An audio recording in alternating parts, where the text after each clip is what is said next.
সুতরাং আমার এই বাংলাদেশ 92% মুসলমানের দেশ, এটা নামে থাকলে চলবে না, কাজে পরিণত করতে হবে।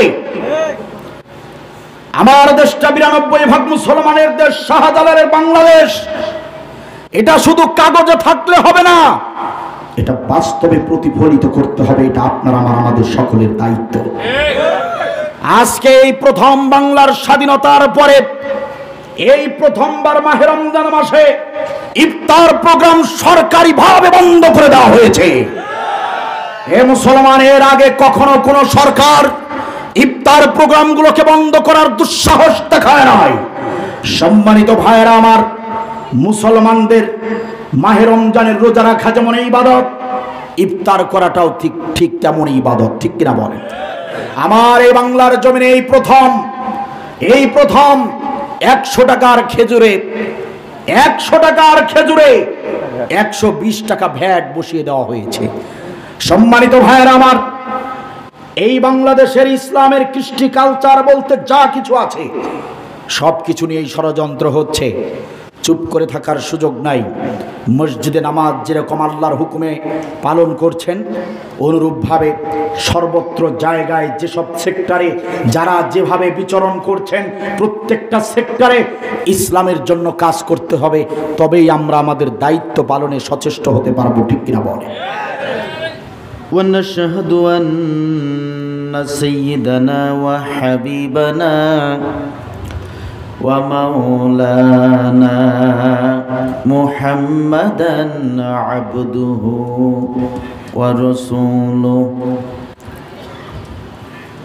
الذي أرسله بالحق بشيرا ونذيرا وداعيا إلى الله بإذنه وسراجا منيرا فقد قال الله تعالى في كلامه المجيد والفرقان الحميد। সবাই জবান খুলে আমার সঙ্গে তিলাওয়াত করুন না। আউযু বিল্লাহি মিনাশ শাইতানির রাজীম। বিসমিল্লাহির রাহমানির রাহিম। إن المسلمين والمسلمات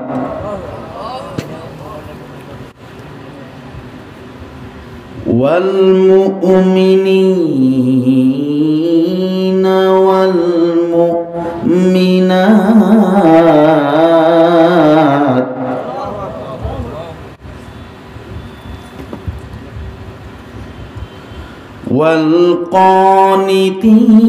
والقانتين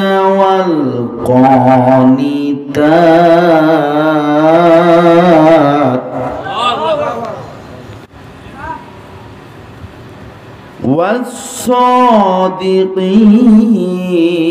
والصادقين والصادقات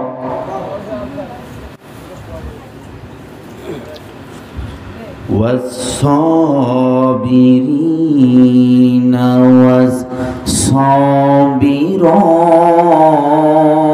والصابرات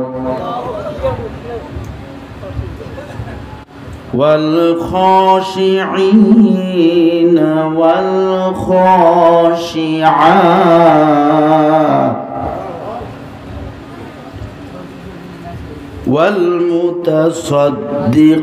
والمتصدقين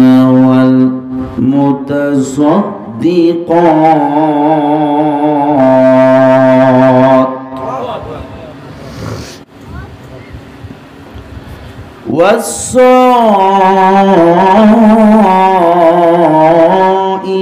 والصائمين والصائمات والصائمات والحافظين فروجهم والحافظات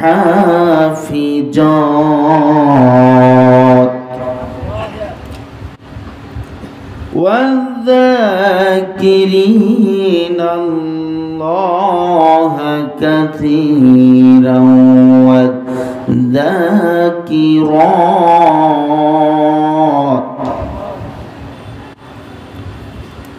أعد الله لهم مغفرة وأجرا عظيما. صدق الله العظيم.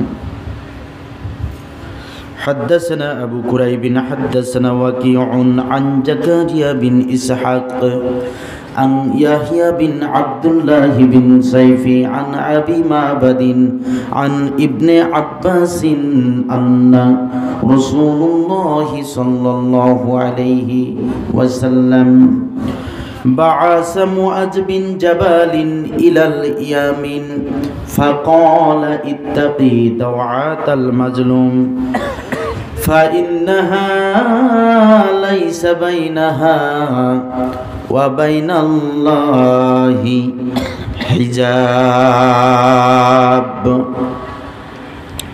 رواه الترمذي. عن أبي ذر رضي الله تعالى عنه قال قلت يا رسول الله أي العمل أفضل؟ قال النبي صلى الله عليه وسلم الإيمان بالله والجهاد في سبيل الله. رواه متفق عليه. ইদং জনপশ্রুতনর সংশয়স্থ বিশ্বতে ষষ্ঠিং সহস্রা নবতিং চ কৌরম আরুষ্মি তত্ত্বে উষ্ট্রাজস্যে প্রবাহন্যে বধূমন্তদীর্দশ বর্মরথস্বনী জিহিরতে দেব ঈশমনা উপস্পৃশ এষায় মাম্হে শতাং নিষ্কান্দস্রজ ত্রিণী শতান্নবর্তাং সহস্রাদশ গুণা বচস্যৌরেব বচস্য বৃক্ষে ন পক্ষে সুগুণ নষ্টে জিহবাচর্চারিতি খুরো ন ভুরি জরিব প্রোরে ভাসমনীষা বৃষকা বৈবরতে অমত পুত্রকা ঈশাম মদ্গা ইবাসতে প্ররেবধিং ভরস্য গোবিন্দং বসুবিদং দেবত্রেমাং বাচং শ্রীনিশূর্ণাবিরস্তারং রাজ্ঞো বিশ্বজনীনস্য যো দেবহর্মতাওতি বৈশানরস্য সুষ্ঠুতিমা শুনত পরীক্ষিত অল্লং জ্যেষ্ঠং শ্রেষ্ঠং পরমং পুনং বরল্ল অল্লম্লান রাং আসনহসুর মুহাম্মদ। সবাই বলেন সাল্লাল্লাহু আলাইহি ওয়াসাল্লাম। বাংলাদেশের ঐতিহ্যবাহী নীলফামারী জেলার স্বনামধন্য জলঢাকা উপজেলার খেরকাটিহাট কাঁচা বাজার মাঠে অনুষ্ঠিত ঐতিহাসিক তাফসিরুল কোরআন মাহফিলের সম্মানিত সুযোগ্য মান্যবর জনাব সভাপতি, প্রধান অতিথি, বিশেষ অতিথিবৃন্দ, আলোচনা রেখে ধন্য করেছেন বিশেষ আলোচকবৃন্দ, বিশেষ করে আমার পূর্বে আলোচনা পেশ করেছেন প্রখ্যাত ইসলামী চিন্তাবিদ, নীলফামারী জেলার গর্ব, ইসলামী আন্দোলনের অকুতভয় সিফা সালার অধ্যাপক মাওলানা মুজিবুর রহমান সাহেব সহ ডানে বামে সামনে পিছনে জাতির শ্রেষ্ঠ সন্তান নায়েবে রসুল হযরত উলামায়ে কিরাম, পিতৃ সমতুল্য মুরব্বিয়ানে কিরাম, কলিজার টুকরা সমবয়সী যুবক ভাইয়েরা, পর্দার অন্তরালে প্রাণপ্রিয় পর্দানশীলা মা ও বোনেরা, গণপ্রজাতন্ত্রী বাংলাদেশ সরকারের বিভিন্ন প্রশাসনিক কর্মকর্তা কর্মচারী বৃন্দ, sound system, decoration, multimedia, YouTube চ্যানেলের সম্মানিত দায়িত্বশীল ভাইরা এবং এই সাউন্ড সিস্টেম থেকে আমার আওয়াজ, আমার কণ্ঠ যতদূর ধ্বনিত প্রতিধ্বনিত হচ্ছে, আপনারা যারা শুনতে পাচ্ছেন, আমি সবাইকে অন্তরের অন্তরস্থল থেকে জানাচ্ছি আন্তরিক শুভেচ্ছা এবং মুবারকবাদ। আসুন আলোচনার শুরুতে মহান রবের শানে শুকরিয়া আদায় করে নেই, যে মহান মনিব বড় মেহেরবানি করে করুণা করে আজকের এই দিনটাতে একবার নয় দুবার নয় 70 বার রহমতের নজরে তাকিয়ে মাজলিসুল ইলমু হিয়া রাউজাতিম মিন রিয়াদিল জান্নাহ, জান্নাতের বাগান তথা কোরআনুল কারীমের এই মজলিসে আসার বসার, কিছু কথা বলার, কিছু কথা শোনার তৌফিক যিনি দিয়েছেন সেই মহান রবের শানে শুকরিয়া আদায় করছি প্রাণ খুলে, বিনয়ের সঙ্গে, সমস্বরে, কণ্ঠটাকে একটুখানি উঁচু করে প্রশংসা করছি আলহামদুলিল্লাহ। দরুদ আর সালাম পেশ করছি সৈয়দুল মুরসালিন খাতামুন নবিয়্যিন রাহমাতাল লিল আলামিন জনাবে মুহাম্মদুর রাসূলুল্লাহ সাল্লাল্লাহু আলাইহি ওয়াসাল্লামের শানে। কোরআনের মাহফিলে আসতে পেরে বসতে পেরে আপনারা বেজার না খুশি? কোরআনের মাহফিলে সবাই আসতে পারে না, আসতে চাইলেও আসা যায় না। আল্লাহ তাআলা যাদেরকে কবুল করেন শুধুমাত্র তারাই কোরআনের মাহফিলে বসতে পারেন। অনেকে আসতে চেয়েছিল, আল্লাহ কবুল করেন নাই, সুযোগ দেন নাই, ব্যস্ততার টুপে পড়ে তারা কোরআনের মাজলিসে আসতে পারে নাই। আবার অনেকেরই এখানে আসার কোনো কথাই ছিল না, পরিকল্পনা ছিল না, নিয়ত ছিল না, কিন্তু হঠাৎ করে আল্লাহ তাআলা কবুল করে নিয়েছেন, সুযোগ করে দিয়েছেন, ব্যস্ততা থেকে হেফাজত করে দিয়েছেন। ব্যাস, এরকম অনেকে আছেন আসার কোনো কথাই ছিল না কিন্তু এসে পড়েছেন। আছেন না নাই? আল্লাহ তাআলা যাদেরকে কবুল করেছেন তারা এইভাবেই আসেন। রাসূলুল্লাহ সাল্লাল্লাহু আলাইহি ওয়াসাল্লাম বলেন, আল্লাহ তাআলা তার যে বান্দা বান্দীদেরকে কল্যাণ দিতে চান, ইহকালীন এবং পরকালীন কল্যাণ দান করতে চান, আল্লাহ তাআলা যাদের গুনাহ খাতা মাফ করতে চান, কেবলমাত্র তাদেরকেই কোরআনের ইলম অর্জন করার তৌফিক দিয়ে থাকেন। চিল্লায় বলুন আল্লাহু আকবার। নিঃসন্দেহে আপনারা যারা এসেছেন বসেছেন আপনারা সৌভাগ্যবান। আল্লাহ তাআলা আপনাদেরকে কবুল করেছেন, আল্লাহ আপনাদের গুনাহ খাতা মাফ করবেন বলে এখানে এনেছেন। সুবহানাল্লাহ বলবেন না? এই জন্য আমরা আরেকবার প্রাণ খুলে শুকরিয়া আদায় করছি, কৃতজ্ঞতা প্রকাশ করছি।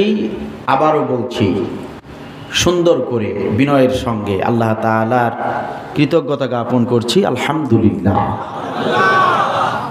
সম্মানিত সুপ্রিয় দিনী ভাইরা, আপনারা জানেন যে আমি কোরআনের মাহফিলগুলোতে ভূমিকা ছাড়াই কথা বলি। ইনশাআল্লাহ তাআলা আজকেও তার ব্যতিক্রম হবে না। ভূমিকা ছাড়াই কোরআনুল কারীমের তিলাওয়াতকৃত নির্ধারিত আয়াত সামনে রেখে বিশ্বের প্রসিদ্ধ বিভিন্ন তাফসীর গ্রন্থগুলো থেকে বিভিন্ন মুফাসসিরদের দেয়া বিবৃতি, বর্ণনা, রেফারেন্স আমি আমার মতো করে নোট করে সাজানো গোছালো আলোচনা আমি আমার ভাষায় সহজভাবে আপনাদের সামনে উপস্থাপন করার চেষ্টা করব ইনশাআল্লাহ তাআলা। আশা করছি আজকের এই সংক্ষিপ্ত আলোচনা আপনারা যদি শুনে বুঝে উপলব্ধি করে মানার চেষ্টা করেন, ওয়াল্লাহি আল্লাহর কসম করে বলছি আজকের এই ছোট্ট আলোচনা আপনাদের আমাদের সকলের জন্য নাজাতের ওসিলা হয়ে যাবে ইনশাআল্লাহ। সম্মানিত সুপ্রিয় দিনী ভাইরা, আলোচনায় হরিণের কিচ্ছা হবে না, আলোচনা হবে কঠিন থেকে কঠিনতর, তিক্ত থেকে তিক্তকর। আমার আলোচনা সবার ভালো লাগে না, ভালো লাগবেও না। অনেকের হৃদয় ঈমানে পরিপূর্ণ হয়ে যাবে আলোচনা শোনার পর, আবার অনেকের হৃদয় কলিজা জ্বলে পুড়ে ছারখার হয়ে যাবে। কারণ যাদের বুকে ঈমান রয়েছে, যারা ঈমানদার, তারা কোরআনের কথা শুনলে তাদের ঈমান আরও বেড়ে যায়। আর যাদের হৃদয়ে রয়েছে মুনাফিকি, তাদের সামনে কোরআনের হক কথা বললে তাদের হৃদয় জ্বলে পুড়ে ছারখার হয়ে যায়। ঠিক কিনা বল? কথা হবে কোরআন থেকে, ভয় করি না শত্রু দেখে। আলোচনা শুরু করতে চাই আল্লাহ তাআলাকে সাক্ষী রেখে। রাজি আছেন সবাই? রাজি আছেন সবাই? সম্মানিত সুপ্রিয় দ্বীনি ভাইয়েরা, একান্ত আপনজনরা, আমি কোরআনুল কারীমের 114টি সূরার ভেতর থেকে অতীব গুরুত্বপূর্ণ, বিশেষ মর্যাদাপূর্ণ অন্যতম একটি সূরা, সূরা আল আহজাব, কোরআনুল কারীমের 33 নম্বর সূরা। 33 নম্বর সূরা, সূরা আল আহজাব। এই সূরাটির 35 নম্বর আয়াত, মাত্র একটি আয়াত আপনাদের সামনে শুরুতেই তিলাওয়াত করেছি। 33 নম্বর সূরা 35 নম্বর আয়াত নাজিল হয়েছে মদিনায়। একটু চিৎকার করে বলতে হবে, কয় নম্বর সূরা? 33 নম্বর সূরা 35 নম্বর আয়াত নাজিল হয়েছে মদিনায়। সূরাটির নাম সূরা আল আহজাব। আহজাব মানে কি? ঐক্যজোট। সুবহানাল্লাহ বলেন। সম্মিলিত বাহিনী, ঐক্যজোট। আপনাদের মনে প্রশ্ন হতে পারে যে হুজুর, সূরার নাম ঐক্যজোট, ইসলামে তাহলে ঐক্যজোট ছিল? প্রশ্ন আছে না নাই? তো ঐক্যজোট না থাকলে কি আর সূরার নাম ঐক্যজোট হয়?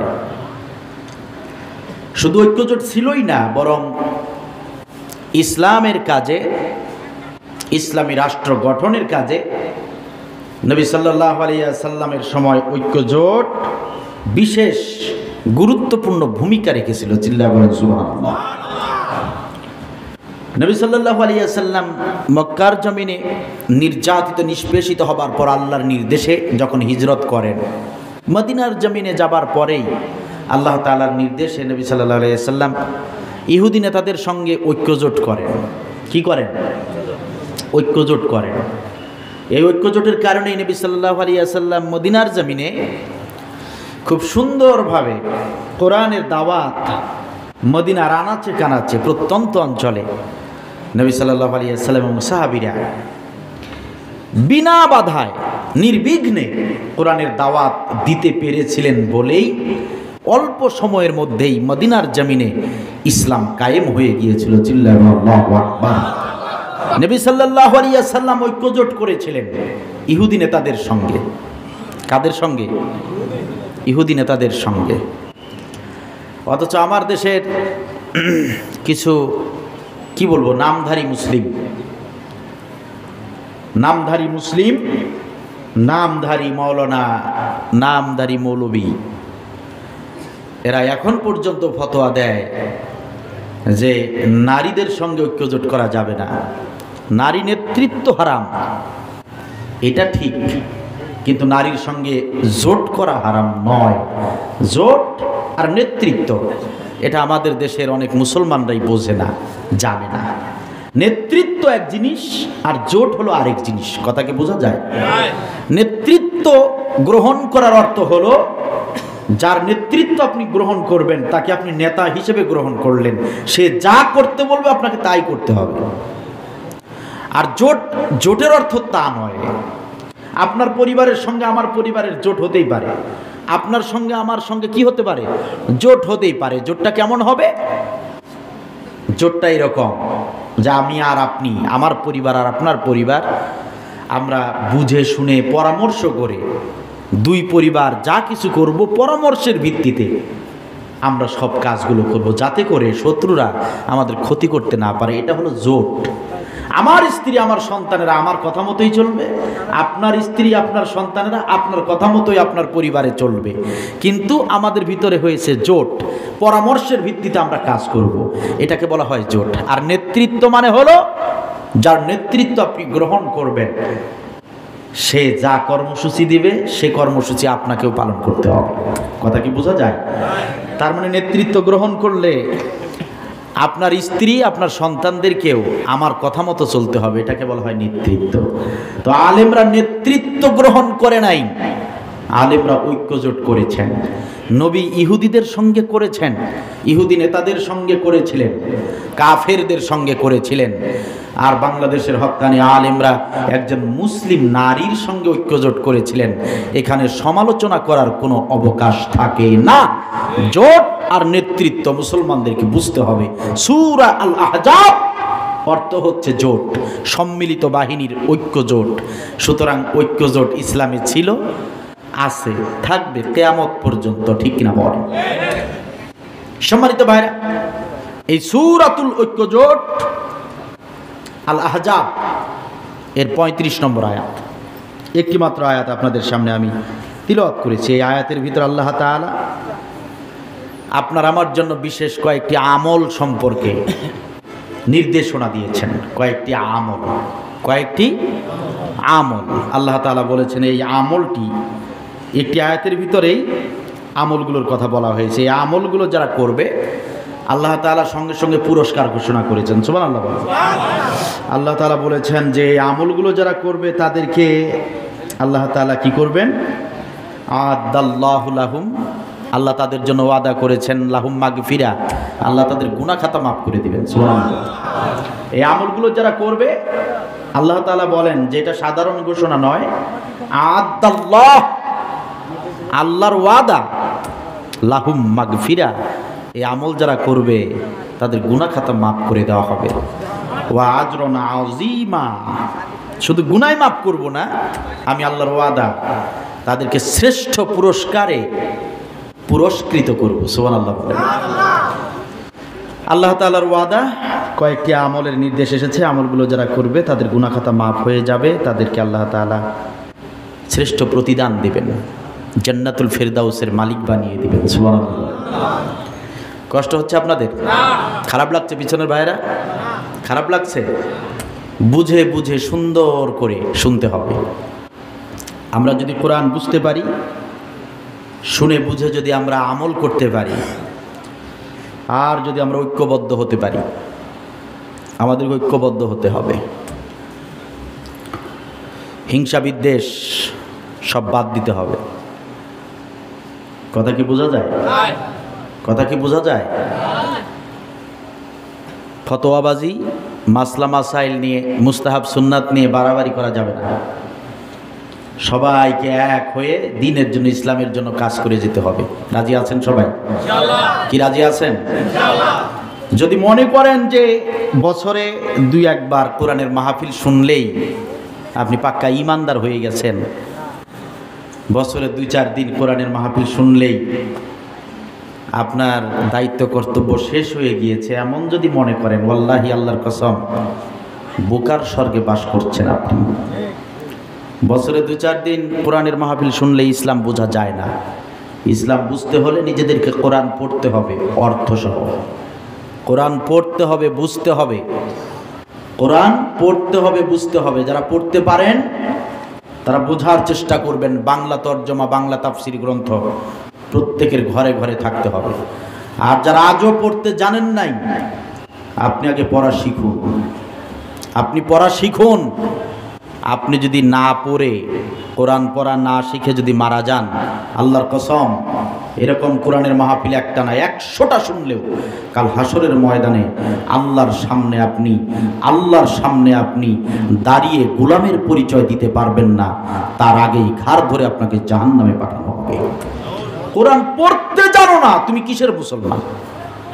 অথচ কোরআনুল কারীমের সবার আগের ফরজ, প্রথম ফরজ, কোরআন পড়ো, বুঝো।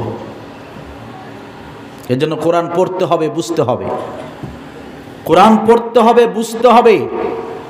কোরআন যদি এই জাতির লোকেরা পড়তো, বুঝতো, তাহলে এই জাতির লোকেরা তারাবি নামাজ নিয়ে কখনো ফতোয়াবাজি করতো না।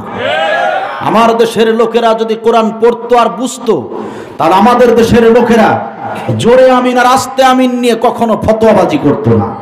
আমার দেশের লোকেরা যদি কোরআন পড়তো আর বুঝতো, তাহলে টুপি পাঞ্জাবি দাড়ির ইসলামকে তারা কখনো গ্রহণ করতো না। আমার দেশের লোকেরা যদি কোরআন পড়তো আর বুঝতো, তাহলে প্রকৃত ইসলামটা তারা বুঝতে পারতো।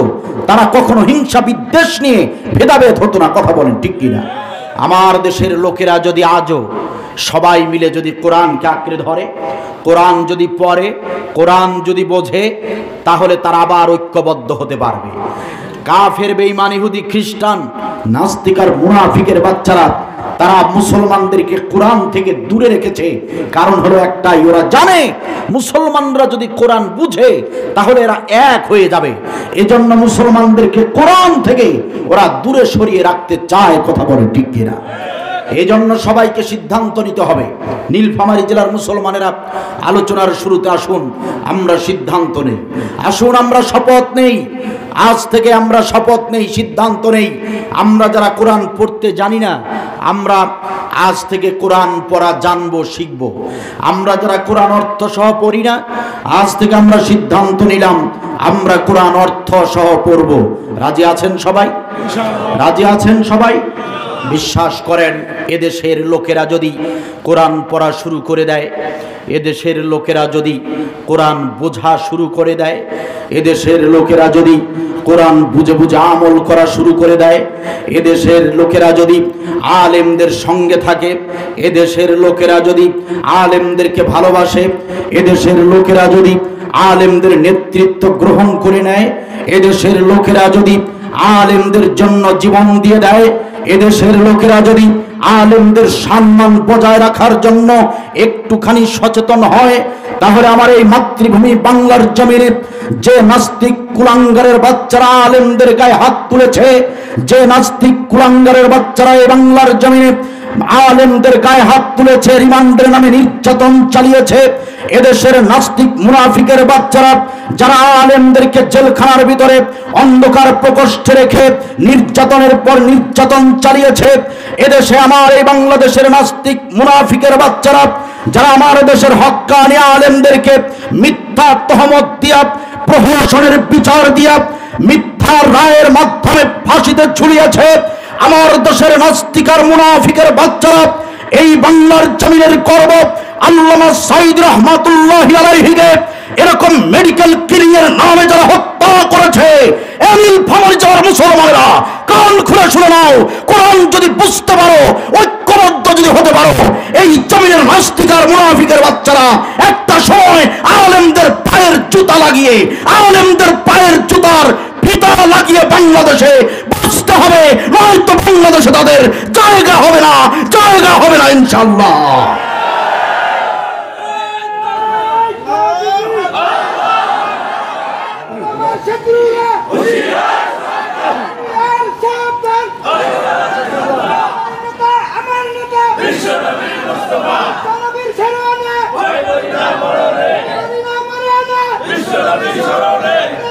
সম্মানিত ভাইরা, একান্ত আপনজনেরা আমার, আজ আমাদের দেশে জুতা বিক্রি হয় এসি রুমের উন্নত জায়গায়। দুঃখজনক হলেও সত্য,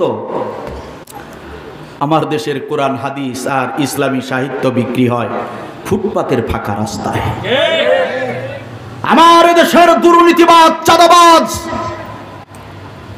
ভণ্ড নেতারা থাকে শহরের 10 তলায়। দুঃখজনক হলেও সত্য, বাংলাদেশের হক্কানি আলেমরা থাকে জেলখানায়। কথা বলেন ঠিক কিনা? সুতরাং এ জাতির লোকদেরকে কোরআনের কাছে আসা ছাড়া, কোরআনের পথ ছাড়া বিকল্প আর কোনো রাস্তা খোলা নাই। ঠিক কিনা বল? কারণ কোরআন পারে একটা জাতিকে উন্নয়নের স্বর্ণ শিখরে পৌঁছাতে, কোরআন পারে একটা জাতিকে বিজয়ের চূড়ান্ত পর্যায়ে পৌঁছাতে, কোরআনই পারে মুসলিম জাতির এই দুর্দিনের এই সংকটাপন্ন মুহূর্তটাকে মুছে ভেঙে ফেলে দিয়ে নতুন এক সোনালী যুগ দিতে। কথা বলেন ঠিক কিনা? এই জন্য কোরআন পড়তে হবে, বুঝতে হবে, কোরআন পড়তে হবে, বুঝতে হবে, মানতে হবে, মানার চেষ্টা করতে হবে। রাজি আছেন সবাই? সবাই রাজি আছেন?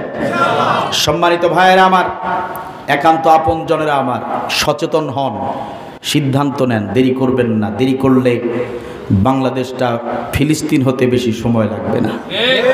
ফিলিস্তিনের জমিনের যে দৃশ্যগুলো দেখছেন ফেসবুকে, ইউটিউবে, ফিলিস্তিনের জমিন এরকম ছিল না। যে বাচ্চাদেরকে দেখছেন হাত পেতে খাবার চাচ্ছে, ভিক্ষা করছে, ওই বাচ্চারা কোনো ফকিরের বাচ্চা নয়, তারা গরিব ঘরের বাচ্চা ছিল না। তাদের বাপ চাচা, তাদের অভিভাবক যারা ছিলেন, তারা বিশাল অট্টালিকার মালিক ছিলেন, কোটি কোটি মিলিয়ন বিলিয়ন ডলারের মালিক ছিলেন তারা।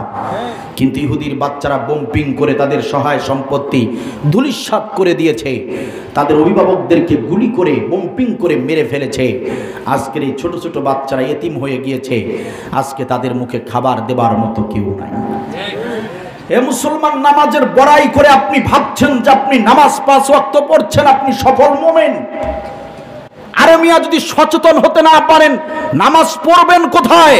আপনার মসজিদগুলোকে ওই বিধর্মীর বাচ্চারা বোম্পিং করে উড়িয়ে দেবে, তো তখন কোথায় পাবেন মসজিদ, সিজদা দিবেন কোথায়? এজন্য মসজিদ হারাবার পূর্বেই, সিজদা দেবার জায়গাটা হারাবার পূর্বেই সচেতন হতে হবে বাংলার মুসলমানদেরকে।